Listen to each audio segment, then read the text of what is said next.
really don't like the Hydro Archon. She is impossible.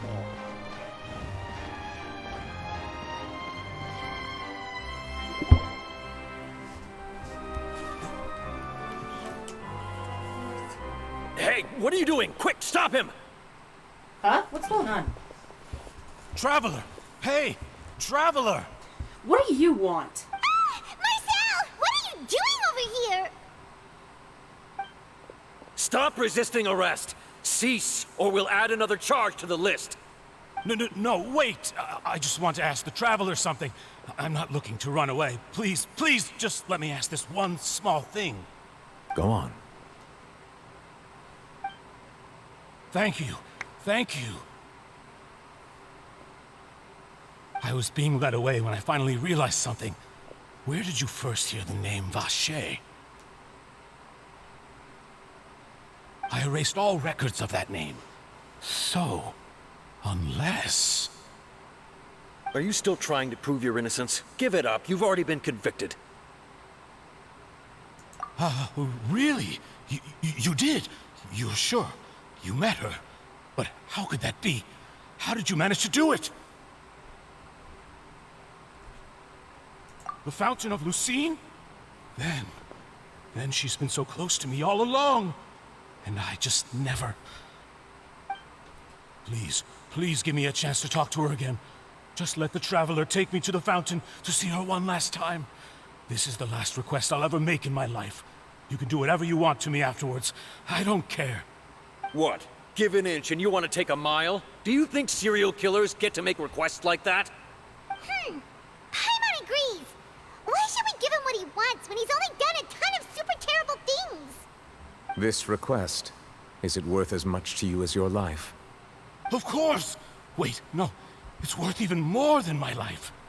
Humans. Will they betray the instinct to live just to satisfy spiritual needs? Is he human or not? Very well. I will grant your request. Your Honor, I fear that... I will go with him. You do not need to worry about any escape. In that case, I shall leave him in your most capable hands, Chief Justice. Thank you, Your Honor. You don't deserve it after everything you've done. But whatever, we'll do what the game asks. Hydro Archon is impossible!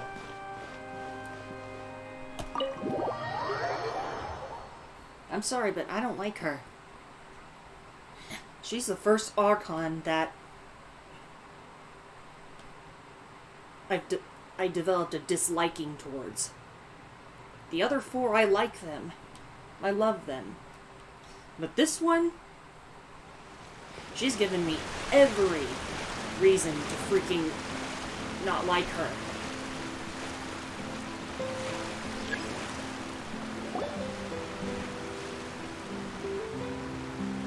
Is this the place? You said she's here, but what do I need to do to see her? Yeah, and even Paimon could hear her after drinking that thing. Didn't you just drink a lot of it on the stage as well? Oh, in that case...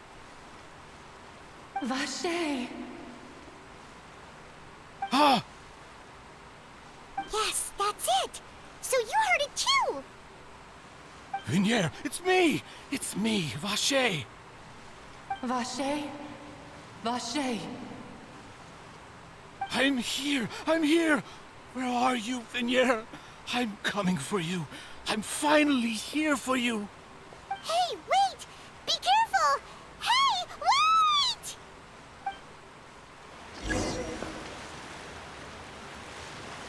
Vinier, is that you? It's me, Vache! Vinier! Vache?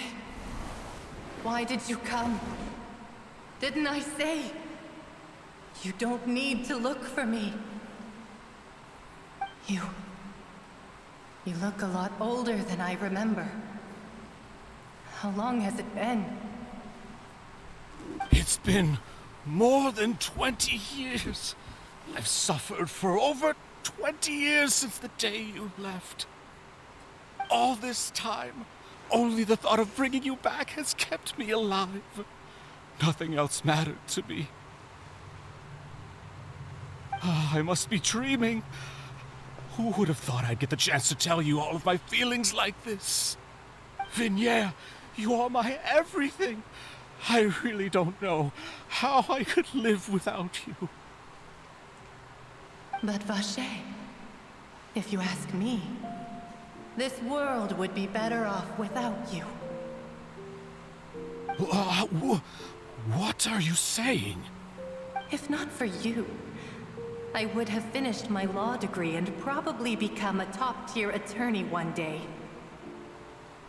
If not for you, I would have continued to pursue my love of the arts, and my works would have been displayed in the Palais Mermonia itself. If not for you, I would at least have been able to take care of my mother. And she would not have grown old and died alone, with nothing but the tears on her cheeks. It's all because of your selfishness, Vache. It's all because of you. You... Wait, you are not Vignier. Who are you? You're right. I am not Vignier. I am the sacrifices. Wow. Every woman who died by your hand, as our bodies dissolved, our consciousnesses flowed back to the primordial sea. Our thoughts circulated endlessly within the primordial sea, and we were no longer individuals, but we became one, just as streams of water come together in the sea. I'm Cressy. I'm Lemonade. I'm Azine. The only one I am not is Vignier. Why? But then, where is Vignier? She doesn't want to see you anymore. Every tendril of her consciousness is avoiding you. This is what you get for your selfishness. Your selfishness robbed us of our lives and our futures. You said time and time again that you'd do any and everything for her. But did you ever consider whether she'd want to see you do the things that you did? If she would despise you for what you became?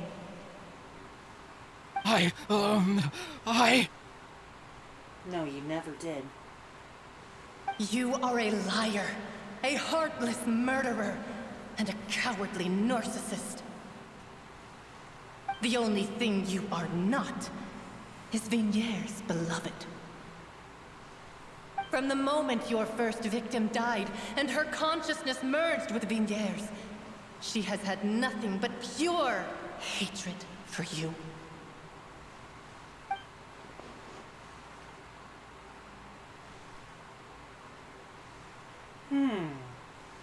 No!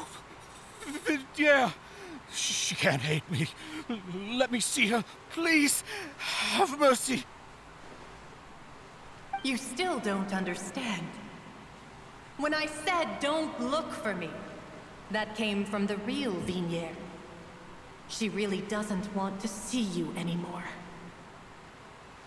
But on top of that, she also said that because it's her final drop of pity for you. She said that because she knew that if you did come here, we will show no mercy to you. Vache. Vache? Vache. Vache. Vache. Vache. Drown.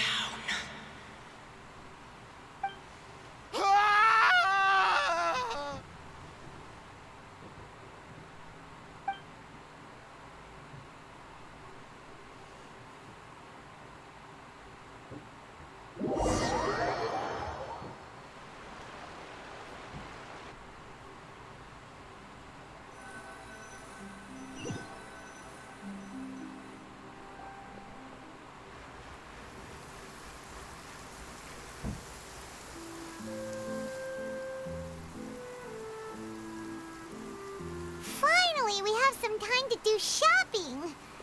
Gosh, it's really been a long time since we've been able to relax. Huh. Well met, partner. I knew something great was going to happen when I woke up in such a good mood today. Even this weather can't put a damper on the demoiselle's mood. It's a pleasure to see you both again.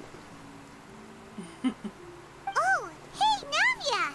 It's been a few days. Paimon's already started to miss you.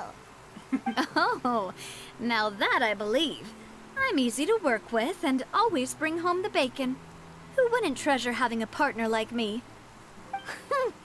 Sounds like you're really enjoying life these days, Navia.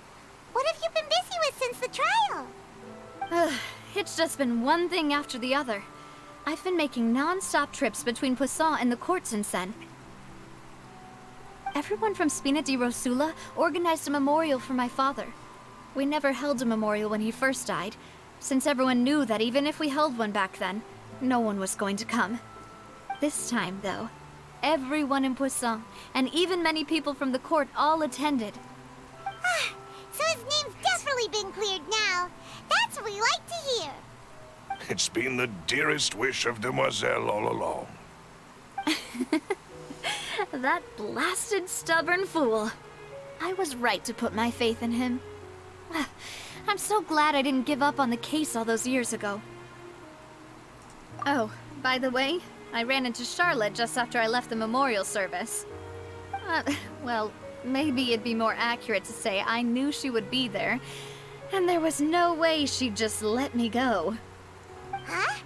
So you know Charlotte too? The Charlotte? Journalist from the Steambird? Yeah, way back when I first became the president of the Spina di Rosula, she was all over me. Wouldn't take no for an answer. I believe the story was called The True Heart of Darkness, Secret Tales of the Yellow Rose. To be fair, though, it was a really flattering feature. So, we've been on pretty good terms ever since. She was trying to lean on our friendship to get me to do an exclusive piece on the serial disappearances case. Oh yeah, she told us about that. She's always been super interested in that case, so now her wish has finally come true too. Anyway, I told her to make sure that when she writes about you guys entering the opera house with the critical evidence, that you both sound really cool.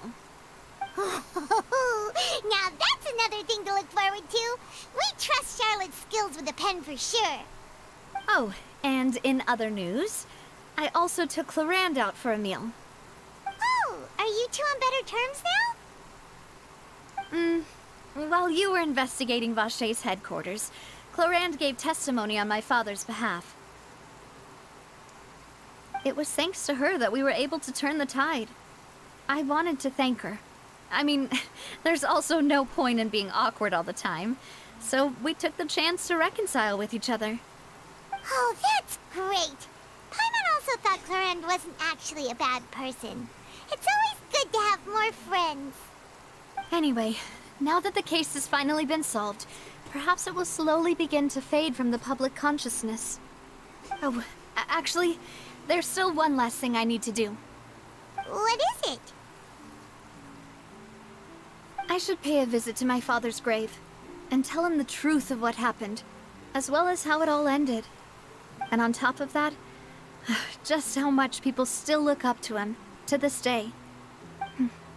That includes me, too. Miss Navia. Indeed. We want to go too! We also think Callus is a really admirable person. Sure thing. I'd like you two to share the moment with me. After all, without you, there might not have been such a positive ending. Then in that case, everyone, let's be off. Considering the recent weather, we'll be lucky if we can reach Poisson before dark. Yeah, you're right. It's been raining non-stop for a few days now.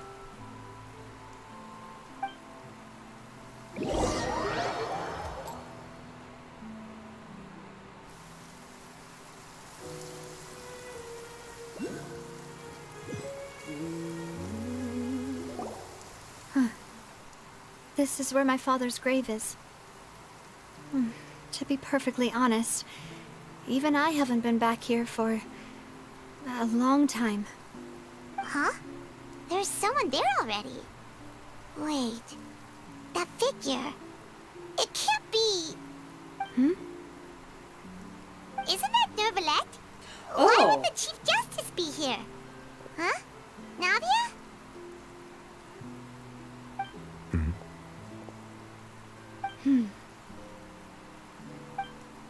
My apologies. I should have asked before coming to pay my respects. Don't say that. Sorry about that. Oh, I was trying to say there's no need for you to apologize. I wanted to show my father how much I've grown, but still, I doubt I've grown to the point that even the Chief Justice would feel compelled to apologize to me over and over. In that case, I will stop apologizing for now. You really could use some pointers on understanding human emotions, Monsieur Nervalette. In any really case, isn't human. why did you come to Poisson? Well, ever since that day, I've been turning a question over and over in my head. Just what is justice anyway? There was once a time when I didn't want to believe that there could be anything more important to humans than life itself. Oh, rather than that, it's probably more truthful to say I didn't believe humans were capable of resisting the most basic instinct of living things. That they could rebel against their own nature, or consider certain things to be more important than their own lives. Which is also why I didn't stop your father from beginning that fateful duel. I believed that a truly innocent man would never throw away his life like that. That there was nothing, should have been nothing more important than one's own continued survival. But Mr. Callus proved me utterly and decisively wrong. If not for his sacrifice, the serial disappearances case would have remained unsolved to this day. Mr. Callus made the choice he did for his daughter, for his associates, and for many people completely unrelated to him. And in the end, from a certain perspective, one could say that he did it all for the sake of justice. A justice that's higher than life itself. So, you asked me why I came here. I just wanted to say my apologies to Mr. Callus in person. I should have noticed all of this much sooner. This regret has filled me with a sadness that has haunted me for days. That high and mighty chair in the opera Epiclese indeed insulates one from many important things. Spina di Rosula, thank you so much for your hard work and perseverance. I'm sorry for being mad at you before. So, you're actually one of those types that's cold on the outside, but pretty thoughtful on the inside, huh? That reminds me of Silver, one of my guys. Sorry about that. Self-expression is not one of my strong suits. Didn't I just say you don't need to apologize? Ah, so Navia and Nervalette seem to have made their peace as well. Let's not disturb them for now. We can wait till after they're done.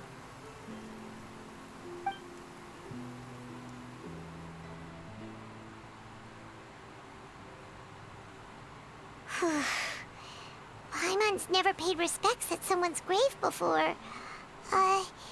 Did Paimon do anything rude there? Huh? Oh, Paimon didn't know that was a thing. But Paimon doesn't know what she would do if she can't fly. Oh no. Paimon hopes Miss Navia won't be too mad. Anyway, Nervalette is still standing around there. It's not often that we can catch him alone like this, so why don't we go talk to him for a bit? If we can't talk to Lady Farina, we can at least talk to him, right? Ugh, I gotta eat something. I'll be right back, guys.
done making my food. Sorry, my microphone was not on. Okay, now let's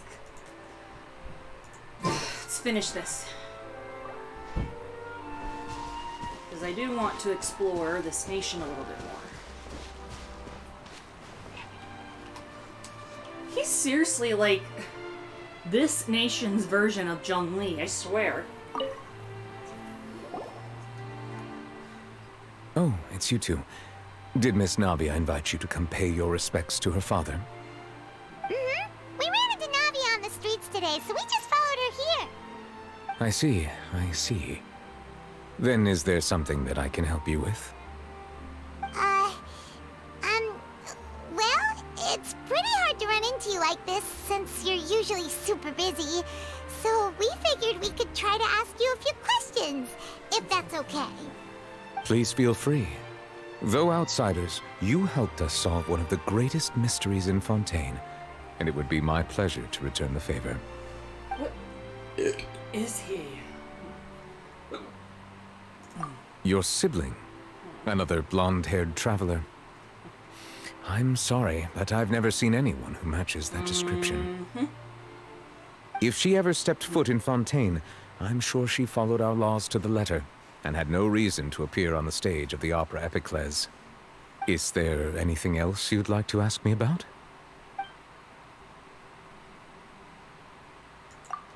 My apologies. My investigation has still not reached its conclusion. However, I still believe the judgment of the Oratrice was not rendered arbitrarily. But you also said you thought he was innocent. For many years, I have been quite aware that the Oratrice does not simply mechanically repeat the verdict that I give on each case. As a divinely created mechanism, the people's unified faith in the concept of justice is integrated into it. Not only can it produce the incredible power of indemnitium, but it likely also possesses other traits, such as self-awareness. Which is all to say, I have been prepared for a situation like this for a long time. So when Lenny told us that he heard a human voice from the room where the Oratrice's core is stored... I was not aware such a thing had occurred. Perhaps that could serve to prove my conjecture. I will add that to the list of items to investigate. In any case, I am inclined to believe that the Oratrice does have a methodology all its own. We just do not have enough information. Based on Farina's reaction, I doubt even she had any idea what was going on. She managed to bluff her way through it, though. The time-tested twin tricks of bravado and drama. While we do intend to get to the bottom of this, for now, we regret to say that the Fatui Harbinger will just have to bide his time in the fortress of Meripede. If we did incorrectly convict him of crimes he did not commit, we will most certainly compensate him to the fullest extent allowed by the law. If you ask Paimon, the only compensation he'll want is a no-holds-barred fight with you. Is there anything else you'd like to ask me about? In a second, I need to put deodorant on. My tits stink. I know, TMI, but still.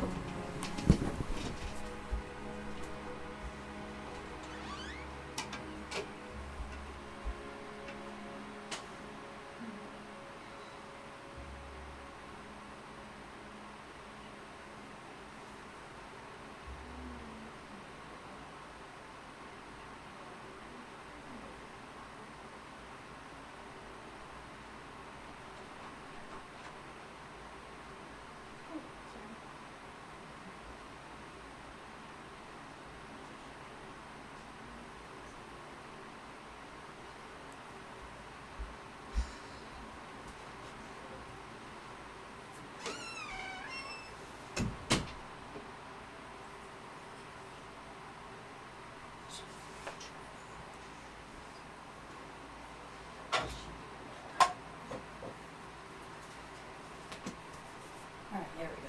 It wasn't outside my room the whole time. It is in. That smells good. Not like the smell of smelly bits.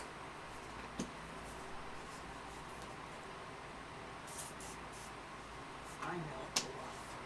Like this.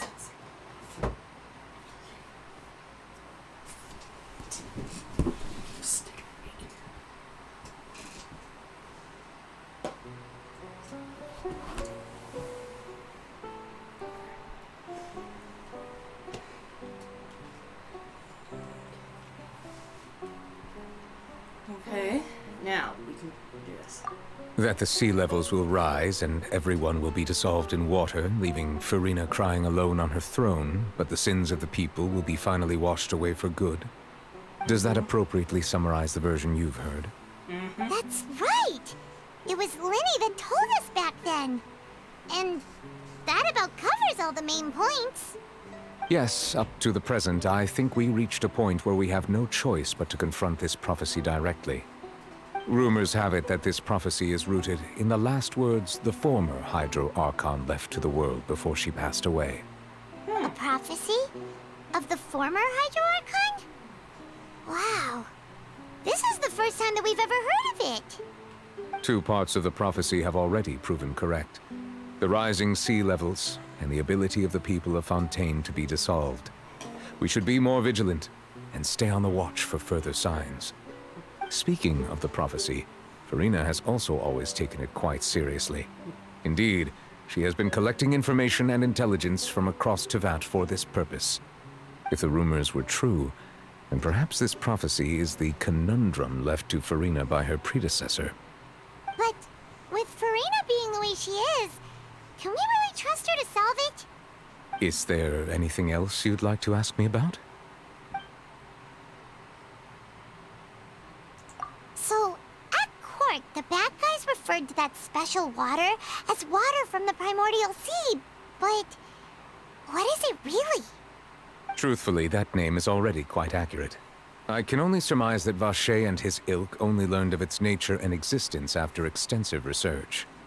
There used to be a special sea on the surface of this planet. The nature of its seawater was rather different from that of the sea we know today. Most of Tevat's life forms were first born in that special sea. You could say it nurtured much of the life on this planet. Huh. So it really was where everything began. It makes sense to call it primordial then. But today, the primordial sea no longer exists on the planet's surface. What Vache discovered must have been some kind of special case, or a remnant from a truly ancient age. Huh. So that's how it is. Oh, you really know everything, Monsieur Neuvillette. But if that's the case, then why would people, at least people from Fontaine, dissolve in that kind of water? Indeed. Why would the primordial sea, which was known to engender and nurture life, suddenly reverse itself and devour life instead? To be frank, that also doesn't match my understanding of this world and its laws. There must still be some unknown secrets around the people of this land. Is there anything else you'd like to ask me about? No, I think that's it. Very well. It was my honor to provide you with what answers I could. I very much enjoyed conversing with you. It will soon be time for me to leave this blissful tranquility behind and return to Palais Memoria. You really are super busy, Monsieur Neuvillette. Paimon thought you only came here to pay your respects today because you had the day off. Crime and villainy do not have the day off, and so justice must work around the clock as well. This is merely the nature of a justice's work. All right, you've got a point. Huh? Paimon just noticed that the rain has stopped.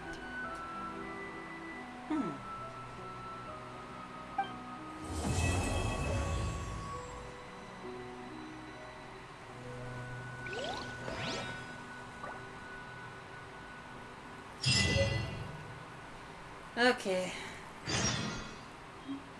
Wait, what? Hold the fuck up. What is this? Oh. Okay, we'll get those done too. Then we'll fool around underwater again. And do all these teleportation points.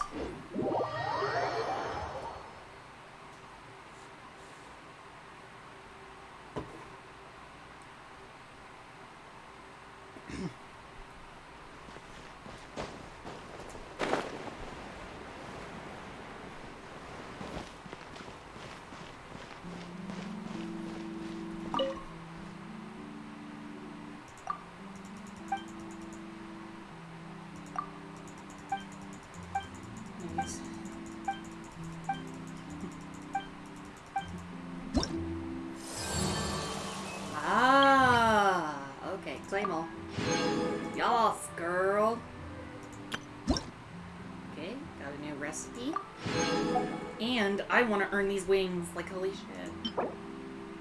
Hydro Treasure Compass!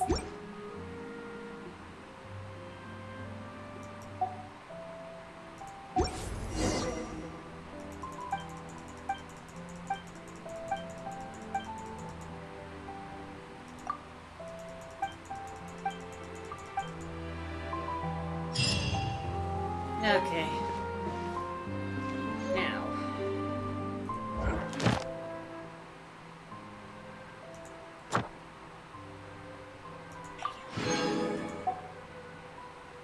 Okay, okay. Hello. Every journey has its final day. Don't rush. Should be a lighthouse of truth.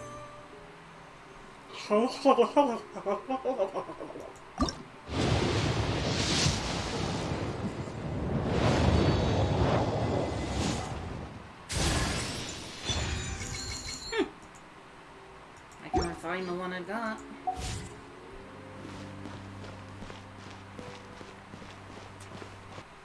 Anyway.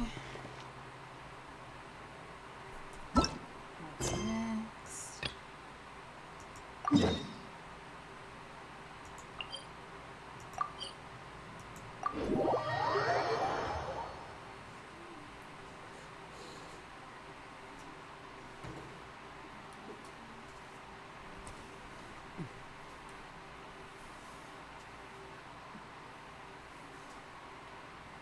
Boats are made for transferring commodities back and forth.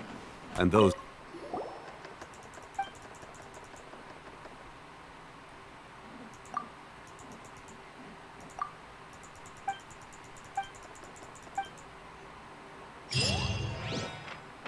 Okay. That's over with, and now we can do commissions. In this nation now, if we wanted.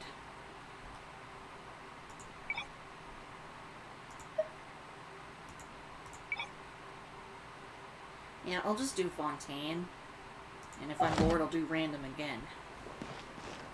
Now.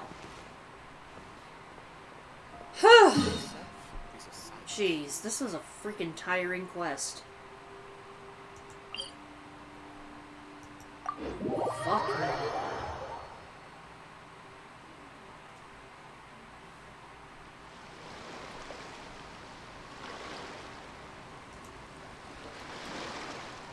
Oh shit, I forgot to check on my laundry. Damn it. Okay, I need to do it right now. Well, in the meantime, I'm just gonna go ahead and get off. Because, yeah, there's nothing else to see here, and we did it. So, yeah. See you guys later. Bye!